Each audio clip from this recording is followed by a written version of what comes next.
সমালোচনা করতে চাই না, শুধু একটি কথাই বলতে চাই, ডক্টর ইউনূস সাহেব যাকে আমরা অনেক আগ্রহ ভরে সমর্থন দিয়েছিলাম, এখনো দিয়ে যাচ্ছি, তিনি কিন্তু বিএনপিকে তার মুখোমুখি করে নিয়েছেন।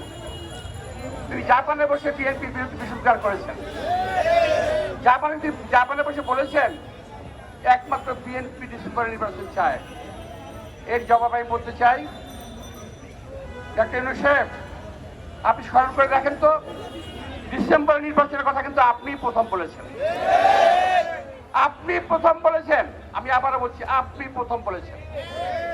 আমরা চলে আসার পরে,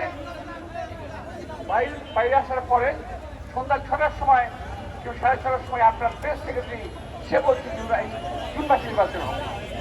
প্রেস সেক্রেটারি এর আপনি কি এক কথা হতে পারে? এক কথা নয়। সুতরাং নির্বাচনকে টাল বাহানা করে পিছানোর চেষ্টা করবেন না। আমরা খুব ভালো জানি ডিসেম্বর নির্বাচন না হলে এই বাংলাদেশের কখন নির্বাচন হবে না। এই বাংলাদেশ প্রধানত হবে বিদেশি প্রভুদের হাতে। আজকে আমার এখানে আমরা যেভাবেই হোক খাদ্য বন্টন করছি, আমরা কাপড় দিচ্ছি, সেন্ট মার্টিনে খাওয়া নাই, কাপড় নাই, মানুষ বাচ্চা কাচ্চা স্কুলে যেতে পারে না, সেদিকে কোনো খবর নাই। সেন্ট মার্টিনে কি এমন হয়ে গেল বাংলাদেশের লোকরা যেতে পারবে না? ওখানে কি এমন ঘটনা করছে আমরা জানতে চাই। সাজিকে কি ঘটনা করছে আমরা জানতে চাই। আর কথাগুলো বারবার বলছি। আবার অনেকেই বলছেন নিউ মরিং টার্মিনাল। আরে ভাই, 30,000 কোটি টাকা ব্যয়ে এই নিউ মরিং টার্মিনালকে আধুনিকায়ন করা হয়েছে। বিশ্বের যে কোনো টার্মিনালের মতোই এই টার্মিনালের অত্যন্ত কর্মক্ষমতা রয়েছে, অনেক রকম সকল রকম সুবিধা রয়েছে এই টার্মিনালে। এই টার্মিনাল কেন আমরা বিদেশে দেবো?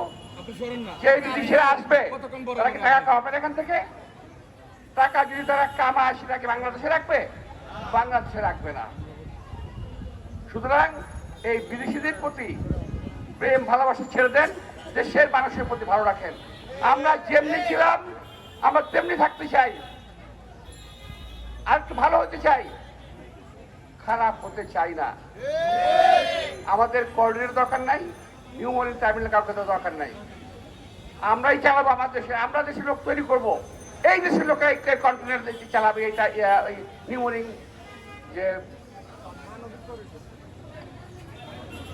এই নিউ মরিং আমার দেশের লোকাই চালাবে। বাইরের লোকের কেন দরকার? কি দরকার? রিপোর্ট করে লোক নিয়ে আসবেন টাকা দেওয়ার জন্য, টাকা খাওয়ানোর জন্য। আমি আরো কিছু খারাপ কিছু বলতে চাই না। আজকে আমি শেষ করতে চাই। আপনাদের সবাইকে আন্তরিক ধন্যবাদ জানাচ্ছি যারা কষ্ট করে উপস্থিত হয়েছেন। আমার যে ভাইরা খাদ্য অপেক্ষা করবেন, আমাদের যারা নেতা কর্মী রয়েছে তারা দেবেন, আমি তো দিয়ে গেলাম, আর অনেকে দেবেন। সবাইকে ধন্যবাদ। আসসালামু আলাইকুম। মুক্তিযুদ্ধের নায়ক